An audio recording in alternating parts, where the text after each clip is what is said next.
Hello friends, today we are discussing when shares are issued at premium. तो बेटा कल हमने नॉर्मल जो है शेयर्स का क्वेश्चंस कर लिया था. नाउ वी आर डिस्कसिंग कि अगर शेयर अगर प्रीमियम पे इशू होगा तो जो वो आपकी 8 एंट्रीज थी जो आपने इशू की पढ़ी थी 8 एंट्रीज पिछले वीडियो के अंदर, उसके अंदर क्या चेंजेस आएंगे. तो बेटा ये एक मैंने एग्जाम्पल बनाया है कि estimated issue 10,000 shares of ₹100 each at a premium of ₹10. ठीक है, इसका मतलब ये है बेटा कि जो आपका शेयर है वो तो ₹100 का ही है, लेकिन आप उसको जो इशू जो है वो आप उसको ₹110 पे कर रहे हो.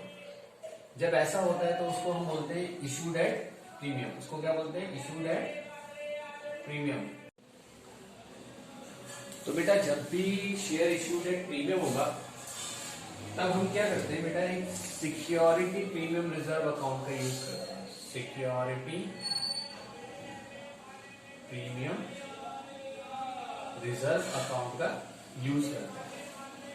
ठीक है, तो बेटा सिक्योरिटी प्रीमियम रिजर्व अकाउंट का यूज करते हैं और इसको हम क्या करते हैं? क्रेडिट करते हैं. क्या करते हैं? क्रेडिट करते हैं. अब बेटा प्रीमियम जो है बेटा वो आपका एप्लीकेशन के साथ भी हो सकता है, अलॉटमेंट के साथ भी हो सकता है और दोनों कॉल्स के साथ भी हो सकता है. यहाँ पे जो हमने एग्जांपल बनाया है वो इस तरीके से बनाया है कि जैसे प्रीमियम एप्लीकेशन के साथ है या फिर अलॉटमेंट के साथ है. तो बेटा जिसके साथ भी प्रीमियम होगा उसकी जो 2 एंट्रीज है, उन 2 एंट्रीज में जो अदर देन बैंक एंट्री जिसमें बैंक अकाउंट नहीं आता है उसमें ये सिक्योरिटी प्रीमियम रिजर्व अकाउंट क्या हो जाएगा? क्रेडिट हो जाएगा. क्या हो जाएगा? Security premium reserve account credit हो जाएगा. बेटा हम इस क्वेश्चन को सॉल्व करके देखते हैं तो आपको समझ में आ जाएगी कैसे करना है. तो पहली एंट्री जो थी बेटा वो मैंने आपको बताई थी, एप्लीकेशन की जो है वो ये होती थी, bank account debit to share application account. ये आपकी फर्स्ट एंट्री होती है. तो बेटा अगेन आपको यही करना है, 35 को आपको मल्टीप्लाई करना है 10,000 से. तो यहाँ पे आपको लिख देना 3,50,000 रुपीज. ये आपकी एप्लीकेशन मनी रिसीव होगी. दूसरी जो मैंने आपको एंट्री बताई थी वो बेटा बताई थी share application account debit to share capital account. ये भी आपकी 3,50,000 से होगी एंट्री. लेकिन जैसा कि मैंने आपको बोला, जब भी आपका शेयर इश्यूड एट प्रीमियम होता है तो आप ये जो सिक्योरिटी प्रीमियम रिजर्व अकाउंट है इसको क्या करोगे? क्रेडिट करोगे. क्रेडिट किस में करोगे? इन 2 एंट्रीज में से जो अदर देन बैंक एंट्री है. तो अदर देन बैंक एंट्री ये वाली बनी, तो यहाँ पे मैं सिक्योरिटी प्रीमियम रिजर्व को बेटा SPR लिख दूंगा. तो यहाँ पे आप क्या करोगे? SPR अकाउंट को क्रेडिट करोगे. ठीक है, अब यहाँ पे तो आपको 3,50,000 ही लिखना है, लेकिन बेटा शेयर कैपिटल और SPR को आपको ब्रेक करके लिखना है. अगर इसमें ₹5 प्रीमियम है तो जो शेयर का प्राइस है वो 30 है. तो बेटा 30 तो यहाँ जाएंगे, 5 यहाँ जाएंगे और 10,000 के हिसाब से आप इनको लिख दोगे. तो ये तो आ गया बेटा आपका यहाँ पर 3 लाख और ये आ गया यहाँ पर 50,000. तो इस तरीके से आपकी एप्लीकेशन की एंट्री होगी. एक बार अलॉटमेंट की एंट्री देख लेते हैं बेटा. अलॉटमेंट की जो एंट्री है वो कैसे होती थी? इस वाली एंट्री को करना है, बस एप्लीकेशन की जगह अलॉटमेंट लिखना है. तो हम लिखेंगे share allotment account debit to share capital account. बेटा इसमें मैं SPR लिख दूंगा. क्यों? क्योंकि अलॉटमेंट की अदर देन बैंक एंट्री पहले होती है, बैंक वाली एंट्री सेकंड नंबर पे आती है. लास्ट वीडियो में मैंने आपको बताया था बेटा. तो ये भी कितने से होगी बेटा? 25 इंटू 10,000.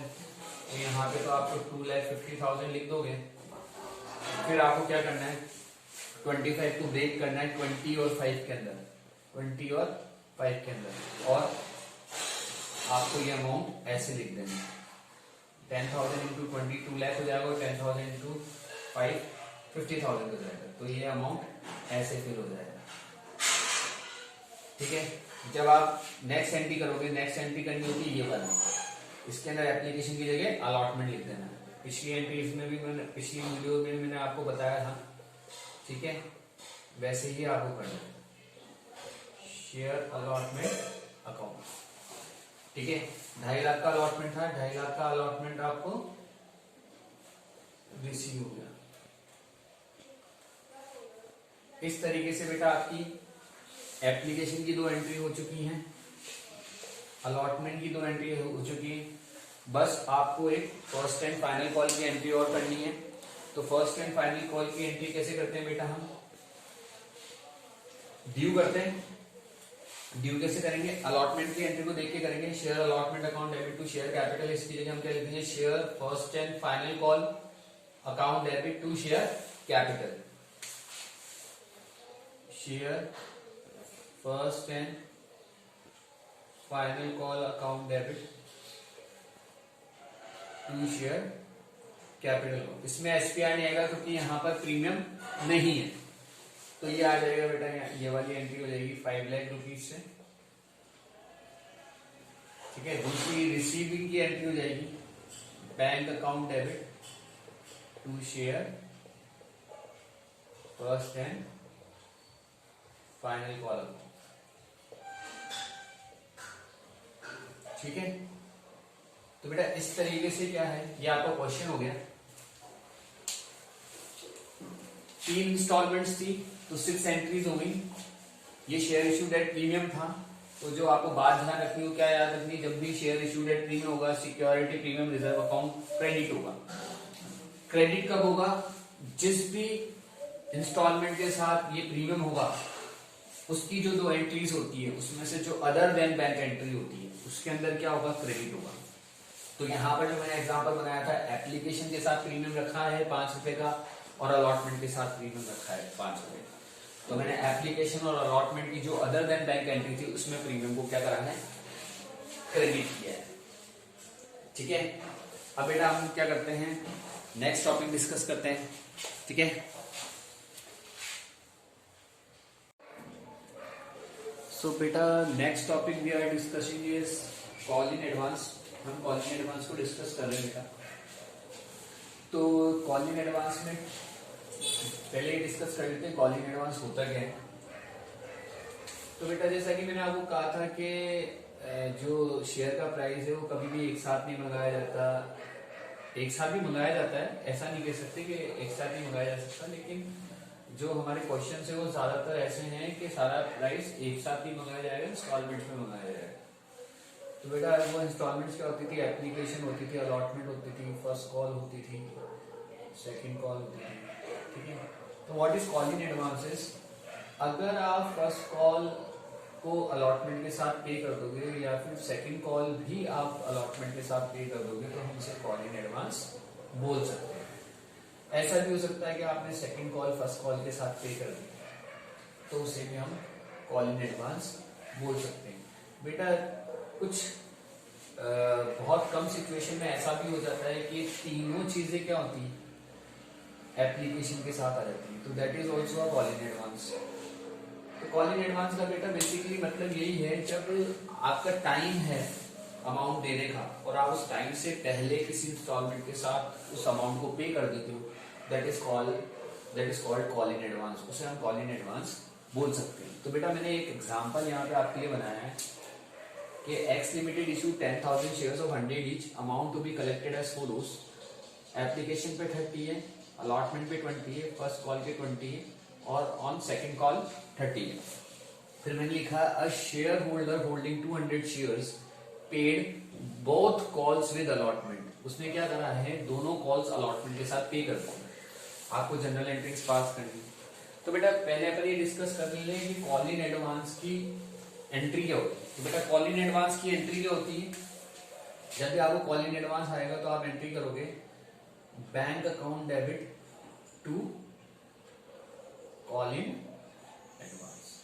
आप क्या एंट्री करोगे, bank account debit to call in advance, ठीक है। ये तो हो गई जब आपको कॉल इन एडवांस रिसीव होता है। अब एट द टाइम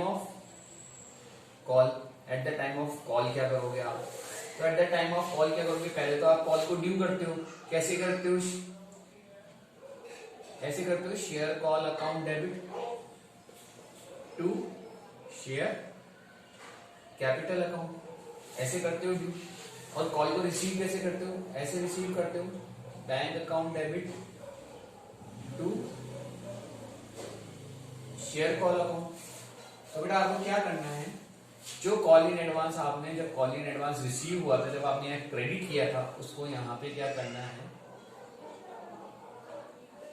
डेबिट कर देना। ठीक है, मैंने शॉर्ट में लिख दी। तो इस तरीके से आपको eight the time of call entries करनी है।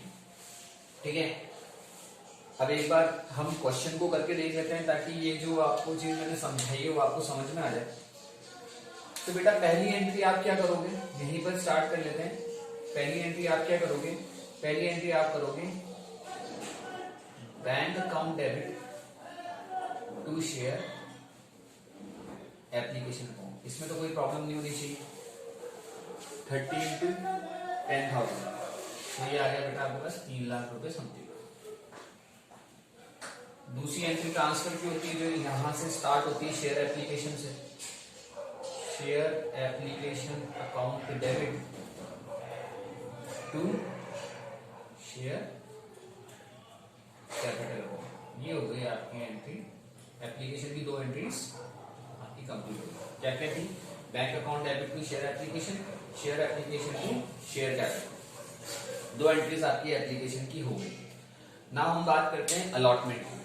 और जो हमारा एग्जाम्पल है उसके साथ, उसके हिसाब से क्या है, अलॉटमेंट के साथ ही बोथ कॉल्स आ गई, मतलब कॉल इन एडवांस जो है अलॉटमेंट के साथ आया है। तो चलिए अलॉटमेंट की हम एंट्री करके देखते हैं। बेटा यही वाला, यही यूज कर लेंगे बोर्ड। ठीक है, ताकि मुझे आपको ये भी बताना है कि साइड बाय साइड ये भी बताना है कि एक्चुअली ये सब चीजें क्वेश्चन में कैसे होगी। तो पहले हम क्या करेंगे बेटा, अलॉटमेंट को ड्यू करेंगे। अलॉटमेंट को ड्यू करने के लिए इस एंट्री का यूज करेंगे, सिर्फ एप्लीकेशन की जगह अलॉटमेंट लिख देंगे। तो हमने ऐसे लिख दिया, share allotment account debit to share capital account. ठीक है, कैसे होगा ड्यू, 20 इंटू 10,000, ये 2 लाख रुपीज का आपका अलॉटमेंट ड्यू हो गया। अब आपको अलॉटमेंट रिसीव करना, अलॉटमेंट रिसीव कैसे करते हैं, इस वाली एंट्री को यूज करके करेंगे। तो हम क्या करेंगे, बस एप्लीकेशन की जगह अलॉटमेंट लिखना है। तो ये आपका अलॉटमेंट रिसीव हो गया, bank account debit to share allotment account. ठीक है, 2 लाख रुपए आपको रिसीव होने थे। अब बेटा एक बार ध्यान रखना, आपने क्या करा है, बोथ कॉल्स जो है आपने अलॉटमेंट के साथ दे दी है। ठीक है, तो at the time of allotment, ये जो अलॉटमेंट का टाइम है, यहीं पर ये कॉल इन एडवांस की एंट्री होगी, यहीं पे ये कॉल इन एडवांस की एंट्री होगी। तो बेटा हमको एंट्री क्या करनी है, bank account debit to call in advance. तो यहाँ पे बैंक अकाउंट ऑलरेडी है, तो मैं कॉल इन एडवांस को क्या करूंगा, इसी एंट्री में ऐड कर दूंगा। यहां पर लिख दूंगा कॉल इन एडवांस। ठीक है, अब कॉल इन एडवांस क्या हुआ बेटा, दोनों कॉल्स क्या हैं, इस बंदे ने जिसके पास 200 शेयर्स थे, उसने बोथ कॉल्स अलॉटमेंट के साथ दे दी। बोथ कॉल अलॉटमेंट के साथ दे दी, इसका मतलब फर्स्ट कॉल उसकी 200 शेयर्स पर 20 बनती थी, मतलब 4000। और जो उसकी सेकंड कॉल जो थी, जो 200 शेयर्स पे उसकी 30 बनती थी, 200 शेयर्स पे 30 बनती थी, 6000। ये दोनों उसने क्या करी है, अलॉटमेंट के साथ पे कर दी। ठीक है, तो अलॉटमेंट में जो अमाउंट रिसीव होगा बेटा, वो होगा 2 लाख प्लस दिस 10,000। तो ये कितना रिसीव हो गया, 2 लाख 10,000। 2 लाख तो अलॉटमेंट का रिसीव हुआ है, और कॉल इन एडवांस का 10,000। समझ में आया कैसे होगी अलॉटमेंट की एंट्री। अब बेटा हमको करनी है फर्स्ट कॉल की एंट्री। क्या करनी है मेरे को, फर्स्ट कॉल की एंट्री। ये जो अलॉटमेंट की ड्यू की एंट्री है, वैसी एंट्री में फर्स्ट कॉल की करूंगा, सिर्फ अलॉटमेंट की जगह फर्स्ट कॉल लिखूंगा। Share first call account debit to share capital account. Amount क्या आएगा 20 इंटू 10,000, 2 लाख रुपए। ठीक है। अब बेटा आप इधर वाली एंट्रीज देख लो, जो मैंने आपको बेसिक एंट्रीज बताई थी कि जब eight the time of call होता है, जब eight the time of call होता है तो हम क्या करते हैं, eight the time of call share call को जो ड्यू करते हैं वो ऐसे करते हैं। तो ये शेयर कॉल जो है फर्स्ट कॉल ड्यू हो चुकी है, लेकिन जब रिसीविंग का टाइम आता है तो कॉल इन एडवांस को क्या कर देते हैं, डेबिट कर देते हैं। जो यहाँ पर क्रेडिट किया था उसको यहाँ पर डेबिट कर देंगे। तो बेटा एंट्री क्या बनेगी, एंट्री ऐसी बनेगी, bank account debit, call in advance account debit to share first call account. ठीक है। Bank account debit, call in advance account debit to share first call account. तो बेटा कॉल इन एडवांस तो दोनों कॉल्स का आया है, लेकिन अभी हम कर कौन सा रहे हैं, हम कर रहे हैं फर्स्ट कॉल। तो बेटा हम फर्स्ट कॉल का amount he call in advance में डेबिट करेंगे, मतलब ये 4,000 ही हम क्या करेंगे यहां पर डेबिट करेंगे। ठीक है। अमाउंट फिलिंग देख लेना बेटा, शेयर फर्स्ट कॉल के 2 लाख रुपए आने, आप उसको यहां लिख देना, और 2 लाख में से जो 4,000 कॉल इन एडवांस आ चुके हैं वो तो आएंगे नहीं, तो कितना आएगा बैंक अकाउंट में अमाउंट बेटा 1,96,000। तो इस तरीके से क्या है आपकी फर्स्ट कॉल की कॉल इन एडवांस की एंट्री होती है। अब बेटा ये वाला साइड में रब कर रहा हूं क्योंकि बेटा ये आपको समझ में आ चुका है। ठीक है, तो हमने इसको रब कर दिया है। अब हम आ जाते हैं बेटा कि हमको सेकंड कॉल कैसे रिकॉर्ड करनी है, सेकंड कॉल कैसे रिकॉर्ड करेंगे। तो सेकंड कॉल के लिए भी बेटा फर्स्ट कॉल की ड्यू की एंट्री को काम में लेंगे। शेयर फर्स्ट कॉल लिखा था वहां पे लिख देंगे हम share second call account debit to share capital account. ये ड्यू है, कितने से ड्यू होगा, ये 30 इंटू 10,000, तो ये 3 लाख रुपए से ये ड्यू। बेटा रिसीव करते टाइम हमने सेकंड कॉल का भी एडवांस दे रखा है, इसलिए रिसीव करते टाइम जैसा कि हमने फर्स्ट कॉल में किया था वैसा ही सेकंड कॉल में भी करेंगे, कॉल इन एडवांस को डेबिट करेंगे।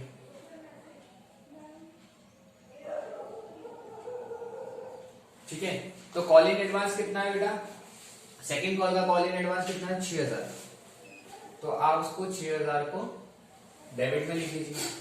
सेकंड कॉल का कितना रिसीव होना था बेटा, 3 लाख रिसीव होना था। अब 3 लाख में से 6,000 तो वो ऑलरेडी पे कर चुका है, तो हमको बैंक में कितना रिसीव होगा 2,94,000। तो सेकंड कॉल की एंट्री इस तरीके से होगी eight the time of call in advance.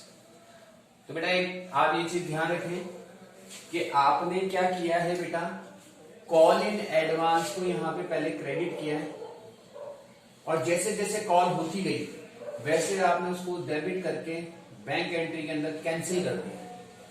तो इस तरीके से क्या हुआ है, कॉल इन एडवांस अकाउंट यहां पर ओपन हुआ था और यहां पर ये वापस क्लोज भी हो चुका है। तो इस तरीके से कॉल इन एडवांस की अकाउंटिंग होती है। नेक्स्ट वीडियो में नेक्स्ट टॉपिक डिस्कस करेंगे